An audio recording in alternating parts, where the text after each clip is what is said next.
вечер! Вас приветствует башкирская марка. Сегодня мы расскажем о двух проектах. Разные по форме и содержанию, тем не менее они имеют единую концепцию. А концепция такова. Все самое лучшее во славу республики. Это не пафос, это констатация. Так что же мы имеем из лучшего? Чем гордится на сегодняшний день башкирская марка?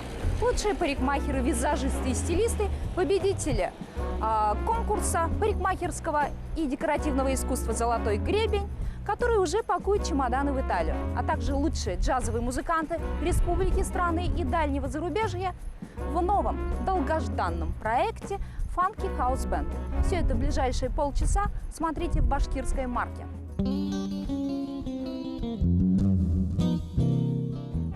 Международные кинофестивали, Московский кинофорум, очередное возвращение Пола Маккартни. Да, кажется, наша первопрестольная живет совсем в другом измерении. Хотя могу поспорить, многие города России могут похвастать не менее интересной общественной и культурной жизнью. Башкирская марка представляет 4-й открытый конкурс парикмахерского и декоративного искусства «Золотой гребень-2004».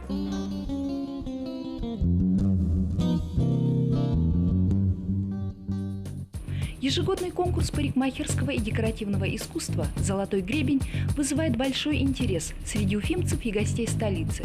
И прежде всего у профессионалов индустрии красоты. Программа и этого форума, именно форума, была насыщенной.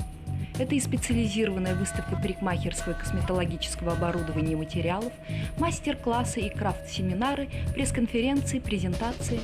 Но самой яркой и красочной страницей уфимского «Золотого гребня» – конкурсная программа, в рамках которой прошли региональный чемпионат по ногтевому сервису, открытый городской чемпионат по визажу, конкурс парикмахерского искусства и конкурс администраторов салонов и парикмахерских. Впервые конкурс по ногтевому сервису проходил в Уфе 2 года назад. Тогда в нем приняло участие 10 мастеров. Через год участников было уже 25. И количество номинаций стало больше. Наряду с маникюром и моделированием ногтей по новейшим технологиям, гелевой, акрилу, участники широко и во всем великолепии представили нейл-арт. К 2003 году конкурс приобрел статус регионального, и победителям чемпионата по ногтевому сервису предоставилась возможность участия в российском конкурсе. В этом году конкурс пополнился еще одной номинацией – это так называемый объемный дизайн. И в 2 раза увеличилось количество участников. Организаторами регионального чемпионата по ногтевому сервису выступили Союз маникюристов Российской Федерации, Союз дизайнеров причесок, косметологов и визажистов Башкортостана и Центр парикмахерского искусства «Фигаро». Мне отрадно, что отметили, что число участников у нас возросло. И вот над этой проблемой, над этим в большей степени мы решали эти вопросы. Конечно, организационная работа заключалась не только в этом. Организационная работа заключалась также и в разработке положений, и в разработке всей другой документации, в разработке в целом всего того, что необходимо было для организации данного мероприятия. Действительно, этот конкурс должен в дальнейшем расти. Мы на сегодня знаем, что услуга данного вида парикмахерского, она на сегодня не на должном уровне. И отрадно, что услуга растет, и свое качество на сегодня оно повышается. И развиваются дополнительные виды различного маникюра. У нас сегодня участвует более 8 участников предыдущего конкурса. Отрадно, что многие из салонов ведущих города, как из Делюкса, из Каре, из Фигаро, с нашего салона, участвуют уже неоднократно, то есть 3-й год подряд. И многие из них и заняли гран-при, в частности, Роза из Делюкса. Она участвует во всех номинациях, как в предыдущем году, так и в этом году. И, естественно, глядя на нее, многие в этом году мастера также приняли участие в 3 номинациях, что это очень отрадно. Членами жюри были эксперты, имеющие богатый опыт судейства чемпионатов и конкурсов по нейл-арту и нейл-дизайну всех уровней. Вот этот конкурс, который здесь проходит, он является региональным отборочным туром национального чемпионата России по маникюру, педикюру, моделированию и дизайну ногтей. И, в общем-то, мы здесь приехали вместе с судейской бригадой для того, чтобы оценить конкурс, отобрать лучших мастеров для представления Республики Башкортостан 5 февраля на финале, который состоится в рамках выставки «Экспо Бьюти» в Москве. По сравнению, например, даже с прошлым годом, который тоже мы вели и приезжали сюда, первое, что это больше стало участников. Во-вторых, судя даже по их общему такому настрою, видно, что они готовились, и они как-то готовы более морально, нежели в прошлом году. Ну и судя по тем вопросам, которые они задавали на вводном инструктаже, понятно, что они уже понимают, для чего они сюда пришли, понимают, что от них требуется. Ну и, наверное, многие начали понимать, что они хотят от конкурса, потому что это была на самом деле основная проблема, что мастера не знали, что они получат от конкурса. То сейчас уже они уже созрели, они уже готовы для того, чтобы участвовать в более серьезных, в более престижных конкурсах. Красоту, созданную мастерами маникюрного дела, иначе как произведением искусства уже не назовешь. Итак, лучшими маникюристами Башкортостана признаны Айгуль Гизатульна, салон «Стиль», Елена Крысанова, агентство «Интерсоциум», Татьяна Селиванова, Елена Бартемьева, салон «Волшебница» и Розалия Ахмедова, мастер салона «Делюкс». Открытый городской чемпионат по визажу проходил по двум направлениям.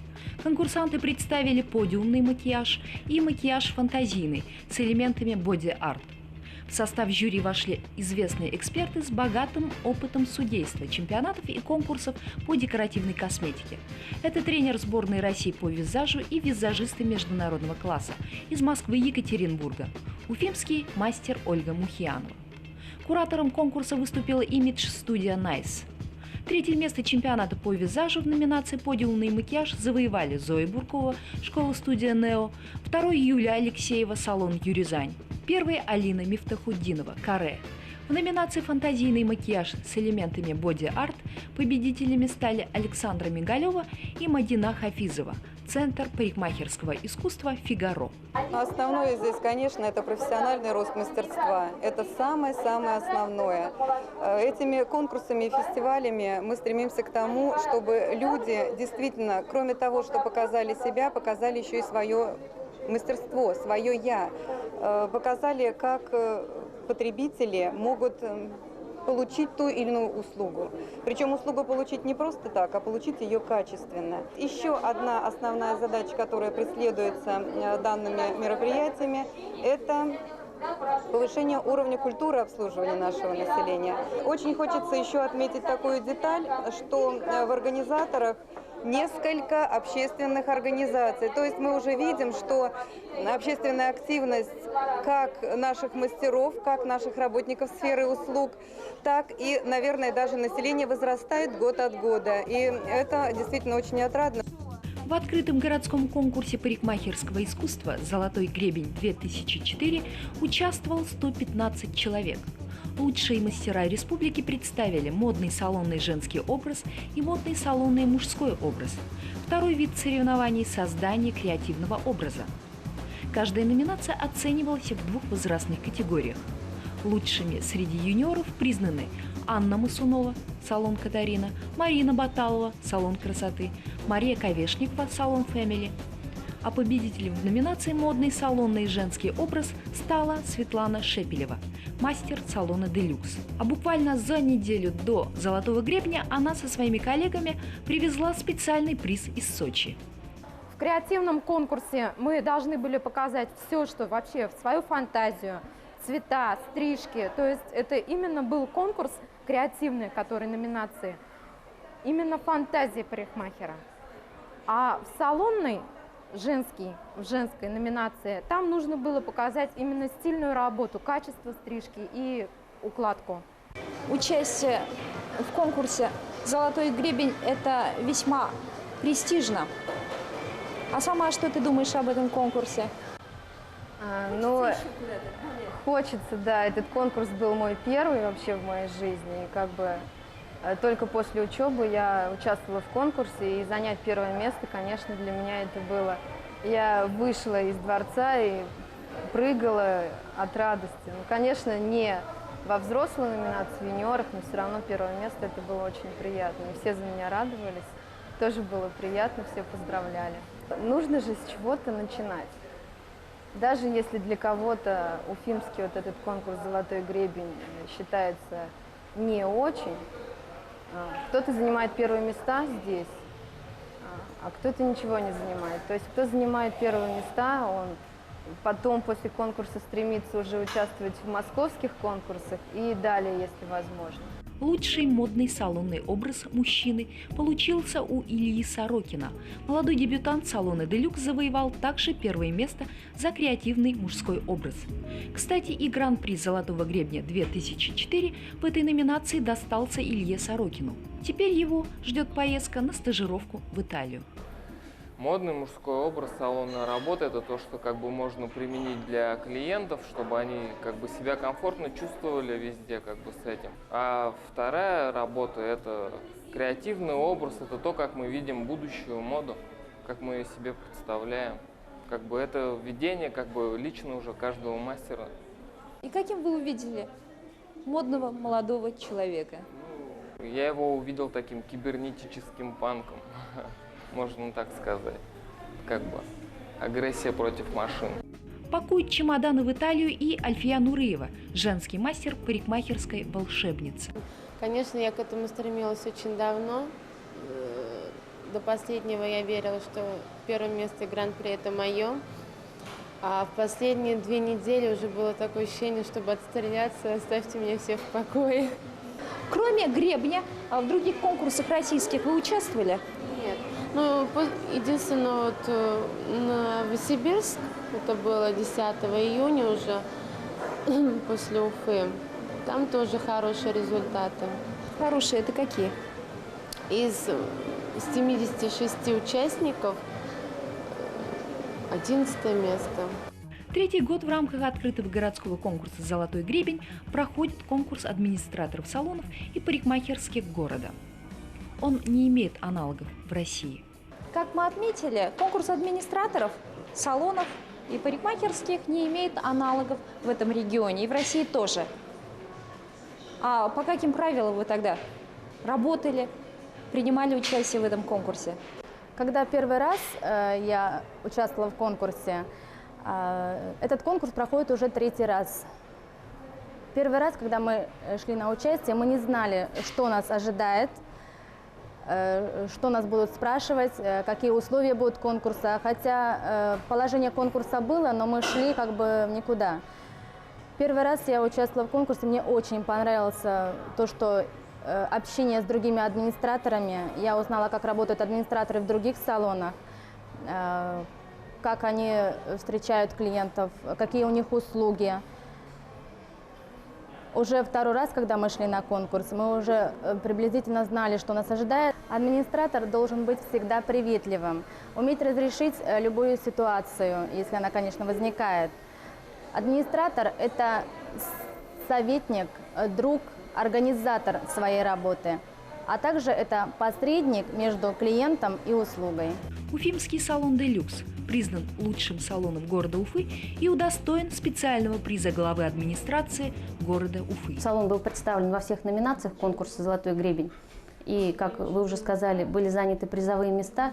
Но это традиция «Делюкса». У нас долгие годы существует учебный центр «Студия Делюкс», который являются выпускники, все финалисты конкурса являются выпускниками этой студии. Наставники, у ваших наставников, учителях? Наши наставники, они ежегодно являются членами жюри конкурса «Золотой гребень», входят в совет старейшин. Есть мастера, которые работают в салоне 20 лет. Это Софья Вассерман, Ирина Шевикова, Хурматова Зиля Флёровна. Наш ведущий мастер-стилист салона Алена Дмитриева. Это чемпионка России 2003 года в мужской категории. Она прошла долгий путь по пути к чемпионству, к этому гран-при, который она заняла на чемпионате России. Прошла она все региональные конкурсы. Начала она с конкурса «Золотой гребень» город Уфа, на котором заняла первое место. В Самаре золотой подиум, в Новосибирске золотые ножницы. И чемпионат Урала, Прикамья и Поволжья, на котором она заняла гран-при. И на чемпионате России она заняла первое место и гран-при. Светлана Шепелева участвует во второй раз в «Золотом гребне». В прошлом году она заняла лишь 4-е место, но тоже показала свое мастерство, доказала свое искусство, победив в этом году. Я думаю, что помогло ей в победе в ее поездка в Сочи на 5-й юбилейный Velocolor Конгресс, который проходил в мае. Конечно, это было достаточно трудно, поскольку 29 мая только закончился Velocolor Конгресс и 1 июня начался «Золотой гребень» в городе Уфе. Но мы не упустили возможности, чтобы они прочувствовали атмосферу, все вняли всем новинкам, которые были представлены на Velocolor Конгрессе. И приехали такие вооруженные, да, скажем. Светлана Шепелева у нас ездила в Сочи не только посмотреть мастерство других парикмахеров. Вместе с мастером-стилистом салона Мариной Горбушиной они показали профессиональную парикмахерскую программу, где мы представили весь регион Урал. Наше выступление на Velocolor Конгрессе было отмечено почетным сертификатом участника профессиональной программы за вклад в парикмахерское искусство всей России. Я могу сказать, что данный конкурс, он нужен. Конкурс дает познавание себя, во-первых, как мастера, видение себя со стороны. Сегодня клиент требования выставляет достаточно своеобразные. И не всегда он знает, что он хочет. А если я мастер, стилист, профессионал, хоть ногтевик, хоть визажист, хоть там парикмахер, но я создаю стиль и образ, я должна познавать все время новое. Я должна быть все время впереди времени. И только тогда я создам тот образ. И тогда я преподнесу все то красивое сегодня, которое можно видеть и на наших горожанах, но и на всех тех, кто работает в этой индустрии. Но индустрия – это самая динамично развивающаяся индустрия, и которая все больше востребована. И не только у нас, в нашем регионе или в России, а вообще во всем мире.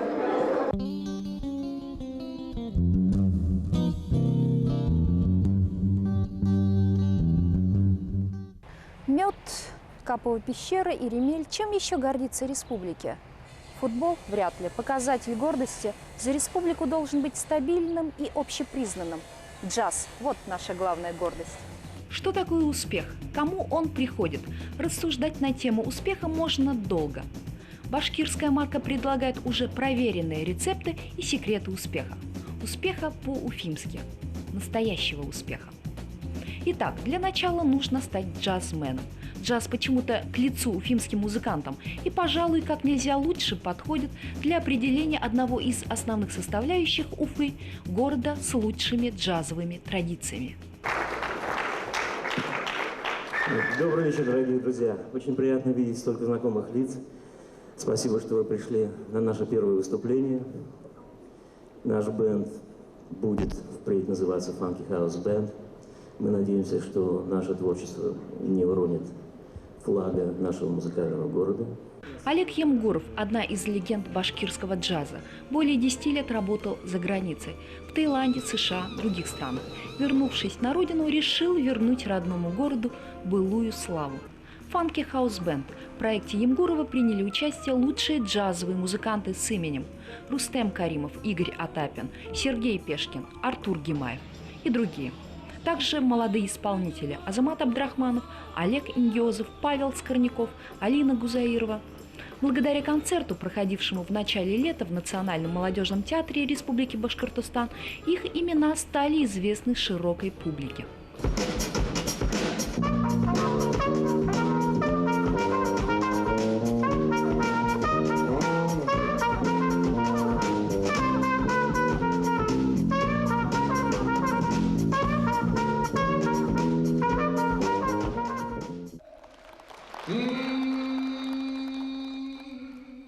Олег, это и есть та самая молодежь, на которую вы делаете ставку? Да.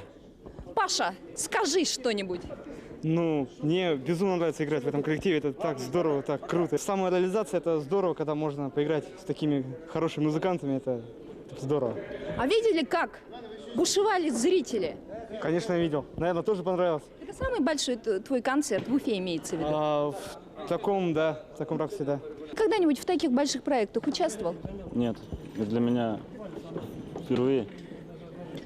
Но я надеюсь, что это еще не... Было некоторое ощущение придыхания счастья? даже не счастье, это даже больше можно назвать. Это было просто замечательно в таком зале, как этот. Мне просто очень приятно здесь находиться, и мне кажется, что зал нас очень хорошо встретил, и все было просто замечательно. Гости из Таиланда сказали, отметили, что в Уфе подрастает достойная смена. Это о вас, по-моему. Наверное. Скромно. А что вы скажете о мэтрах и гостях из дальнего зарубежья? Мне очень понравилось, особенно басист именно Олег Ингуров. Такого я еще не слышал никогда просто.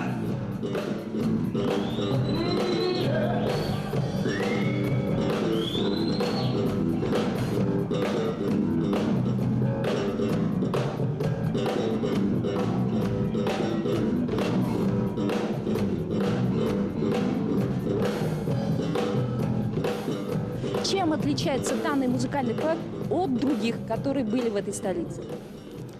Проект отличается, во-первых, тем, что обычно приезжают музыканты конкретно играющие или джаз, или рок. А здесь фанк-музыка, которая вообще, она как бы необъятная, и она вообще невероятная. Там все стили вместе совмещенные.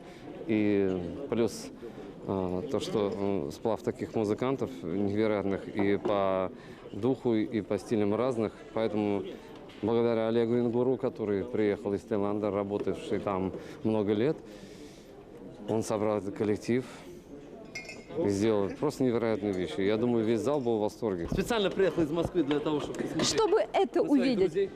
Да, чтобы это увидеть. Как вам концерт? Прекрасно, изумительно. Я даже не ожидал близко, что такое может оказаться. Ты давно такого Уфа не видала, да? Я, например, приезжаю раз в полгода, но я такого еще в Уфе даже не представлял, что такое может случиться. Обычно представляют, что можно подумать только, что заезжие могут такое устроить. Ничего подобного. Оказалось, что это неправильное мнение.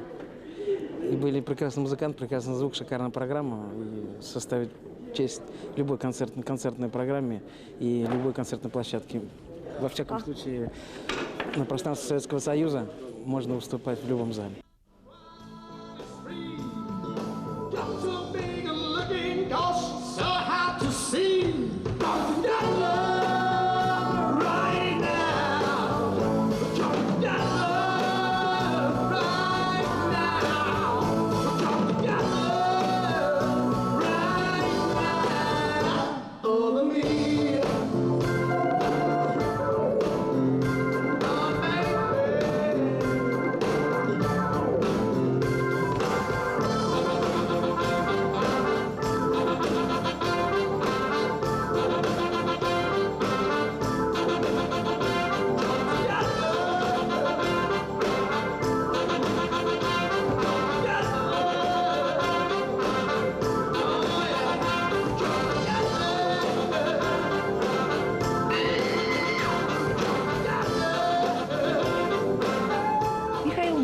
Самое главное открытие Олега Ингурова. Сильный голос, широкий диапазон, который знатоки разложили сразу в 4 октавы.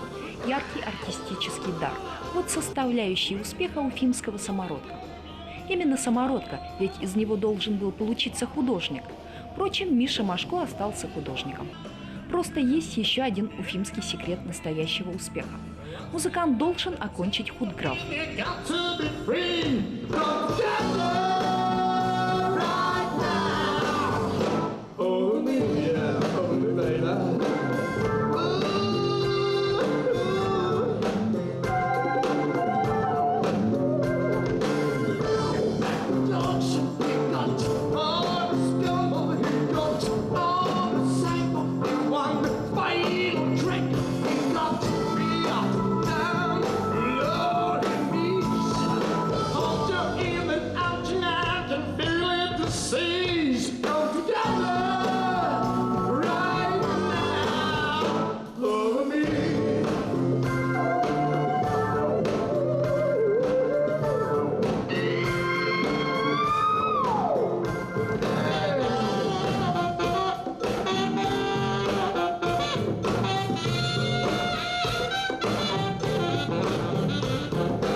Что ваш проект удался? Ну, я думаю, что, по крайней мере, публика была довольна. Это самое главное. То, что идет от публики, идет нам. И передается обратно публике в трехкратном размере. То есть вся энергетика, которая идет от музыкантов, она в полной зависимости от того, как реагирует публика, как она... Хотелось бы, чтобы наш народ немножко потанцевал, но они были, видимо, настолько шокированы увиденным и услышанным, что не понимали, как реагировать и как действовать в этом смысле. Потому что, на самом деле, первое отделение, оно более... какое-то стандартное для наших слушателей, которые привыкли уже к этому саунду, к этому звуку, к джазу непосредственно. А фанковая музыка, она еще в зародыше.